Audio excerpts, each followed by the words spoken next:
Welcome back to Cheche. We're live on Citizen TV. Now, we've seen astonishing displays of wealth as election season takes hold. Any politician worth their salt owns or has access to a helicopter. We've seen some dishing out money and other incentives to prospective voters, and many of us will have received requests to help various campaigns. And so the issue we're considering today on Cheche is, should we curb spending on political campaigns? Sharing their insights with us are Omingo Magara, the chairman of the Center for Multi-Party Democracy. He's also an aspiring senatorial candidate for Kisii County, and Irungu Houghton, an associate director with the Society for International Development and a member of the Red Card campaign. And so let me just share with you what some of our viewers are saying. We've got a poll running as well, and we'd like to hear what people think. But you know, there are several people who say yes, you know, campaigns should be regulated because this prevents the use of illicit money. Imagine candidates spending $2 billion acquired through corruption. And that's Miriam. There are various others, and this is a very specific question. Good morning. I would like the two panelists to comment on this. In 2014, the High Court made a ruling declaring that the Honorable Waititu should not hold public office due to integrity issues. What happened? Are the IEBC and EACC selectively applying Chapter 6 of the Constitution? And that's a question from William. And I think, Irungu, this speaks to the issue that the Red Card campaign is trying to address. I think it's a great question. I think there's two things. One is, I think the laws, there is need for some legal reform. I think that the members of Parliament need to address when they come into the National Assembly at the end of the year.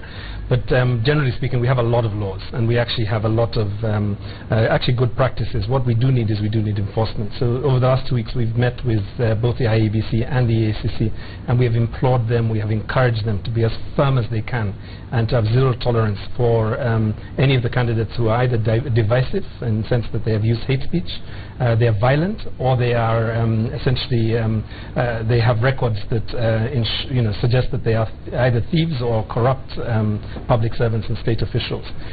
Those three grounds should be enough to knock out anybody from being allowed to run in this next elections. There is a what they call a Chapter 6 vetting agency that was set up by the Attorney General, and I think it's an important instrument. I hope it is not squandered. I hope it is not permeated by the billionaires and essentially compromised. But that's the way forward, I think. And we will see in the next 2 months. We will see this. Because the politician he names, and he was very specific about it, as we know, contested in the recent primaries and won. Right? So I think that's a test case for the Electoral Commission. Electoral Commission particularly, but I think for the vetting, the Chapter 6 vetting institutions, that is a test case. And there are others. I mean, there are a number of cases. How explicit is Chapter 6 on integrity? Does it talk about casting aspersions on a character, or clear confirmation that somebody is guilty of an offense? So I think there's two levels. One is the constitutional provision, which essentially is very clear in terms of the ethical standard for officers who have public office responsibilities. But I think the key thing really has been the Leadership and Integrity Act, where there was a lot of manipulation of that act that left courts able to make judgments about whether people should run. I mean, Waititu is one case, but there are 7 judgments from high courts, including one where the high court, a court said, a judge said basically that let the voters decide. That if the person is criminal or not, let the voters decide. So you have a whole range of petition.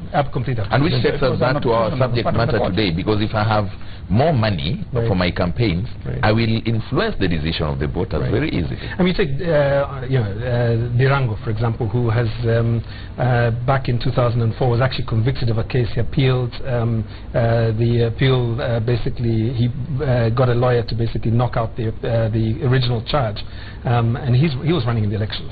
And he managed to do that simply because of a technicality. So the question for us is really, do we maintain an ethical standard, or do we maintain a criminal standard? And the criminal standard, I think, is the lower standard. We need to maintain the ethical. What worries me here is the fact that we have those laws, but somehow seem to be swept by the euphoria and my people behind me, and they come to court and they threaten, and therefore we resign to fate. Let me give you a classical example where Kenyans are resigning to fate, even if it's not right, they have accepted. For example, you're driving along the road, say like Langata Road, and you find heavy traffic. You open your window and ask somebody, what you expect? Is there a problem up front? He said, no, ni jam juu ya kawaida. Meaning, we have accepted the jam is kawaida. So that if a politician does wrong, ni kawaida ya wanasiasa. But then when do we cut this chain of running after our tail?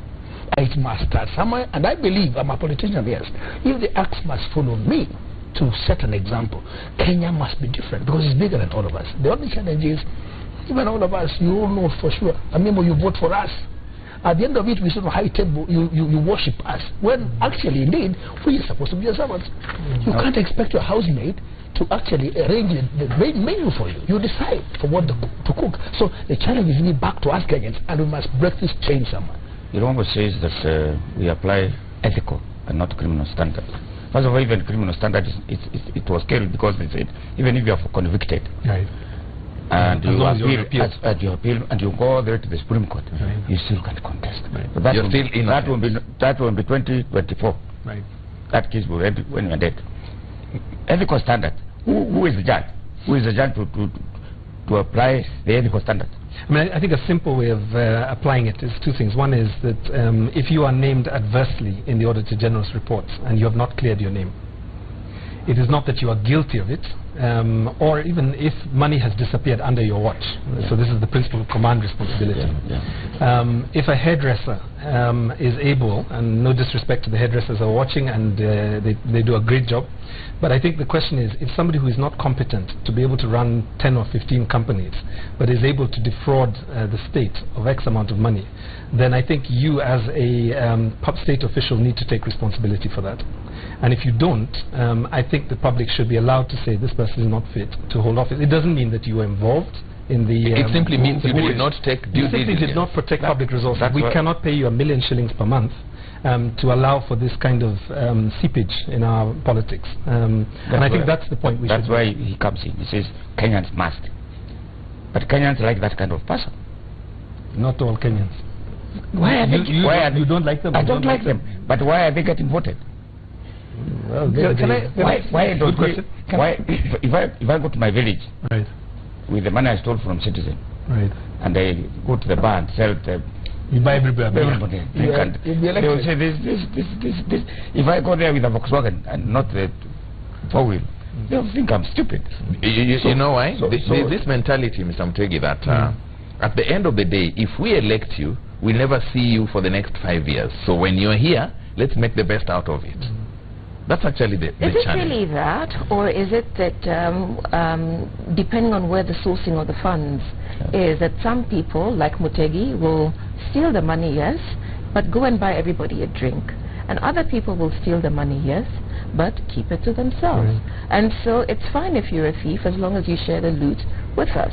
But if you're a thief and you keep the loot to yourself, how do we benefit? But this is Ominga's point, I think, is that we have allowed our expectations to go so low that now we are choosing between thieves. It was a conversation that happened it was 3 weeks ago, and I was with somebody who was saying, but why are you trying to regulate who can represent us? So I said, what do you mean? He says, we should have the right to vote for the devil. And I said, no, hold on a sec, not in this country. We have laws, we have a constitution that says actually the devil is not eligible to run in these elections. So if that's your position, maybe you need to look at another country, change citizenship and go there. Because as a country we have said that is not possible. But they will tell you they have a democratic right to elect whoever they want. Not under this constitution, maybe their own constitution in their heads, but not under the national constitution. But the point is that, like you're saying, the expectations have come so low that actually we expect thieves to be running. And I think it's an indictment not just on ourselves, but I think on the leadership. I think this country is actually dying for a principled, visionary leader that's able to build unity across the different ethnic communities, the different classes in the regions. And the moment that person steps forward, you will find all these conversations will disappear. Where then, hold on, because the IEBC did attempt to bring some sanity to this, they did. And it fell in Parliament, your colleagues. right? So even if we say that, you know, the standards have dropped, any attempt to clean up the system, you know, falls in Parliament. First things first, even as much as we say we have no capacity, we must start apportioning responsibility to all of us. And don't sit and say the state has not done, the laws have been implemented, there is somebody outside the law like him who can oversee for us. There are people in political parties who must also see the candidate they put up front. I know Kenyans suffered and lost lives during the crime for multipartyism.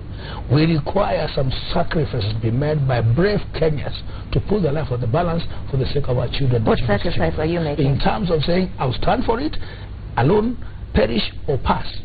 Those are kind of men and women. Where I come from, fish is a delicacy. Jenga, the man of Mongiki. He'll tell you former. Yes, he probably would. Tell you. He now a pastor, I believe. Yeah, he wanted to run for Jubilee senator in some county. Jubilee refused him. He went to Kanu. Maybe that's what we're saying, because he was accepted. He was accepted by Kanu, and he's running in Kanu. So what we're saying is, one judge says that you are you know, a moral judge in Jubilee says no, you are tainted.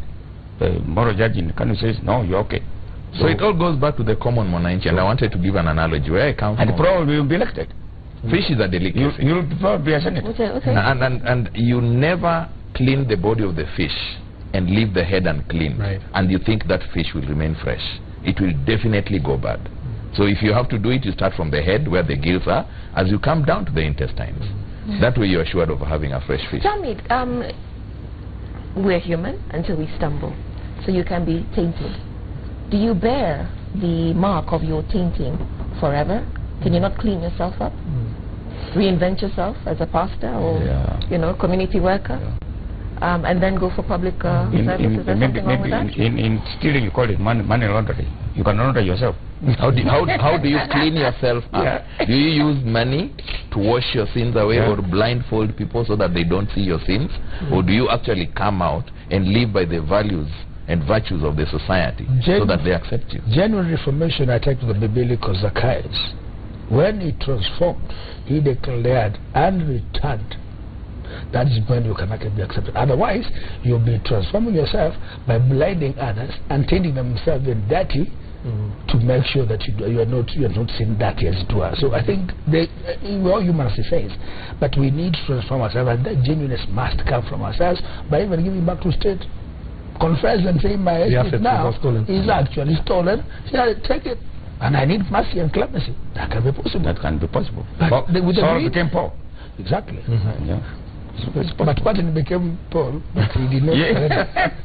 Another element I think that's kind of interesting for us to look at this morning is, you know, the Center for Multi-Party Democracy and Conrad Adno did this study, I think at the beginning of the year, where they found that in 10 counties, up to 56% of the voters had received some form of bribe as an inducement. Now, of course, this is both a constitutional violation, but it's also a legal issue. And any case, I think, attracts 1 million shillings worth of fine and jail time. What's interesting for me is that if this percentage is true, I don't remember, you know, more than 5 cases of people being arrested for vote, you know, buying. Yet we've got videos that are flying across. Or people who are arrested for receiving bribes. Or receiving, for that matter. So the question for me is, you know, where is the regulation taking place? Is it taking place at the level of the police? Is it taking place at the level of the IBC? And are the parties actually arresting, you know, the agents who are giving out money? It seems that the parties are giving that a blind eye. It is this chain that is holding our legs. And then I said, people are actually more informed. Remember in Kipipiri, when some candidate was being campaigned for, and they were saying, electricity pole. I'm not sure who it is. We have here brought the poles. You know, carry them back. We have brought in tarmac, roll it back, because people were empowered. Remember when Kibaki came to power, people were saying no issue for kitu kidogo. I can tell you, if the campaign starts, Kenyans can be wiser than we think they are. In fact, sometimes some bribes are cheap. 50 shillings, 100. Now divide that into a year, into a month, into a week, into a day. Somebody can even commit suicide when they realize that's how they're cheap. They have been bought for 5 years. And I can tell you, bringing our leadership to account is not even about anybody else, but those organs can mirror. And you media help us. And I keep pleading them because you are powerful. Please don't accept my news that is actually immoral. If you can't give me a placard. But of course, again, sometimes bad news is what is good news to us first consume. So I think we need to come out of this. And I'm sure, I believe and have a dream for this country. Things are bound to be better after these elections. Because people who walk to the governorship, they thought they would thrive and excellency and the XYZ and the sirens. Some of them are out, and most of them will go to jail. That's when we start transforming. And I can assure you, I believe what happens is most presidents don't do much in their first term because they're begging for their second term. And if you have a real president for a second term, that's when the head's supposed to roll. And if I were, watch the space. I wish I were. But is it realistic, though? Because we've been talking about campaign financing. We've gone into the integrity of the sources of these funds. But when an economy like ours caps spending on, say, a presidential campaign at 5 billion shillings, MPs 432 million shillings, right? When you come up with these sorts of sums, clearly there's money within the system. So the cap is a good idea. The limits that were set were completely unrealistic, and in fact they were set so high that they're irrelevant in terms of ongoing concerns. The other one that we should really point out is that we were very concerned about foreign funding in the last elections, but the law actually permits foreign funding for individual candidates. It's just parties that are not allowed to be supported. So again, one wonders what was the point of actually going into a regulation on foreign funding, because you just fund a particular candidate. So I think the key thing is isn't that what's happening to some extent with the NASA vice presidential, deputy presidential candidate Kalonzo Musyoka, because they've looked into his foundation accounts and. I mean, the problem, and I've been on this show many times talking about the lack of integrity and professionalism within the NGO Coordination Bureau, and I continue to do that until it changes. But that arm has really been used to, just to either to muzzle human rights organizations, or when it's time for elections, it's the opposition. Don't tell me that there are not foundations and trusts that are allied to Jubilee that also should be investigated. I think the main thing really is how do we create a sense of propriety and professionalism in the institutions that are doing oversight. And the moment we do that, then everybody will respect the actions that they take. But I think if it is pulled into partisan politics, then to be honest, we will look at it and say, well, maybe this has no merit. You think that this is partisan? Well, I think the specific case you mentioned was actually, from what I could see, was a concern that they had not given their returns. They had not accounted for the money. The issue was not the money itself. The issue was just that they had not accounted for it. Now, more like the Auditor General's report. Exactly. You do not account for funds. It's perceived that the only thing we need to work out is, and I don't know this is the case, is it an NGO or is it a company limited by guarantee? If it's a company limited by guarantee, then it has a different legal regime, and the only place that it should be reporting to is the Registrar of Companies. So this particular case maybe needs some clarification. But let me say something about the curbing of the campaign finance. It is the best thing to do, but things are reasonable, and they were motivated to extent that some few guys are supposed to filter up. Right. And I think members of parliament, maybe because of the salaries, which again we must start there by demystifying the salaries and demystifying the presidents like we've done, demystifying the leadership and making these guys servants. By even reducing the salaries, the expectation won't be very high, and then make sure that ceiling is low, and somebody to monitor that and bring a few people to account, because surely you, as an accountant, there is no way you're going to have a negative cash balance in the account. Right. Negative cash is never a possibility. You must spend what you have.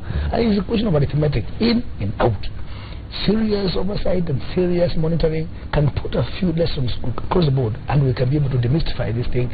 But first things first, we must bring that ceiling down to a realistic level and cut down the size of politicians. What is realistic? Very important. Well, look at the necessary things like agents and publicity materials. And you said agents are quite expensive. Should there be a fixed amount for agents? But it should be uniform across the board. Well, what would be interesting, I think, for the Center for Multi-Party Democracy to do over the next 6 months to a year is actually start creating some standard setting in these areas. Like, what should, for example, benchmarking for the cost of agents be across the country? What should people spend on transport? And then you just create good practice. Now, I'm sure you'll be speaking in the wilderness for a while, but actually they will hear your voice. And I think that would be the starting point. The second thing I think for us is that we need to see this not so much as the August House being responsible for oversight, for example, not the National Assembly or the county assemblies. We need an infrastructure across the country, like an architecture. So the media are involved, the civil society organizations are involved, the political parties are involved. I mean, I keep asking, where are the good practices within the political parties? There's a story of the late John Mishuki receiving something like 5,000 T-shirts. And they went into a big hall, and he sat there on a chair with a cup of tea apparently and waited until the people who had delivered the T-shirts counted all the T-shirts, and he discovered 500 or so were missing. And what I love about that story is the level of integrity as a leader to make sure that you're also not being people are not stealing from you also, because I think the other culture of this is that lack of integrity actually cheapens everybody. So even within the political parties, nobody really believes that the money that are given to the agents to go out and mobilize is actually spent on that. In fact, they kind of have this thing of 30% will be lost anyway. So it's actually a kind of an agreement among thieves. And the thing about thievery is that you're never confident. You're never certain. You had to saying that you had hired 150 people. Right. Somebody was given money to hire 150 people to do some job. Right. He said the fellow went and hired 30. Right. That's what we're saying. That integrity is... It just doesn't work. I mean, where there's no integrity, nothing works. Okay, here's what our viewers are saying in response to our question, which is, should we curb spending on political campaigns? To end this madness from our politicians, we need a referendum to slash hefty salaries. If we do so in the next election, you'll be asking politicians in villages to vie because there'll be none. Campaign money should come from membership subscriptions, which means that parties must have loyal but voluntary followers. If the wealthy can offer good leadership, they should not be barred. That's Kimani in Kabete. I agree with what Honorable Magara is saying, and then goes on to give an example. In Msambweni constituency, in one ward, no election was conducted, and that was the stronghold of the opponent of the incumbent. Guess what? The incumbent was given a certificate with about 2,750 votes, while the constituency has about 60,000 registered voters. These political parties' theft must stop, or else Wananchi will show them dust. So there is a sense, as we've been pointing out, that with the party primaries, save for a couple of instances here and there, you do see citizens taking charge, taking responsibility, and saying we're not happy with these people, and so we want fresh blood in. But when it comes to matters of integrity, going back to the choice between the thieves who share their loot and the thieves who don't share their loot, we still seem to be a long way off. It's because it asks parliamentarians to make laws and shelve them. For example, declaration of wealth. Let the people who are electing you know what your source of incomes are, and annually it must be done. If we must go to the road course of wiping out, clearing propriety, please let us start with us, by example. I want to give an example. When Obama came from America and he went to test for HIV in Kisumu, we asked our leadership, surely must we wait for Obama to come and inspire our youth? For that reason, we actually picked a few politicians who were very brilliant, young at that time, to go and do that test as an example that we must start as role models for society until we own up. Because the problem is when we get there, some of us start working on our head instead of working with our feet. Unfortunately, Memo. And I want to say this without fear of contradiction, that sometimes there's madness in that house where we sit. I don't know whether it's demonic or something. We require prayers as well. But we require to self-examine ourselves and put ourselves to the mirror of people and help us mirror to the society. So before we give you a position, Kenyans know who you are. What is your history, man? Did you come from nowhere and you have tons of money? That is theft. I've been working over years and I've never had 10 million shillings in a piece. Some people have not worked, but you see them flying. Expose them. out through that asset declaration annually. And this is what you're trying to do with the Red Card campaign. But beyond meeting with, I believe you've met with the EACC and the IBC, how does this campaign work? So I guess there's four phases over the next, we've been going for about now 20 days. There are 4 phases. The first was essentially just raise the awareness of the importance of Chapter 6 as a critical pillar of democratic elections. We get the leaders we deserve is often said, but you have an opportunity to actually use instruments that are existing. The second one really was to try and bring some clarity to the legal framework. The third area was to reach out to the religious organizations and also the political parties. So we're meeting with some of the leaders of the political parties now that the primaries are over. Essentially, we are making case that it is in their interest not to put forward candidates that have dirty hands. The fourth level is... Have dirty hands or a seed to might have had? If they fall short ethically of the standards within the Chapter 6, then we think they're not fit to run on a party ticket. That party should not soil its hands by facilitating this. The fourth area really is that there are some cases that will be completely egregious. And we are encouraging people, citizens, voters in their constituencies, if necessary, to go to court and actually prevent them from standing using Chapter 6.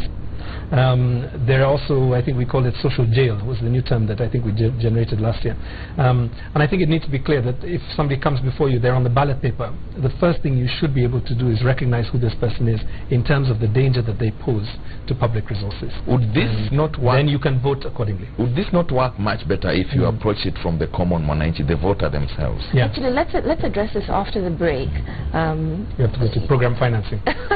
This is Cheche. We're on Citizen TV. Send us your opinions on the transparency of financing campaigns. Our SMS number is 22422, and on Twitter you can use the hashtag Cheche.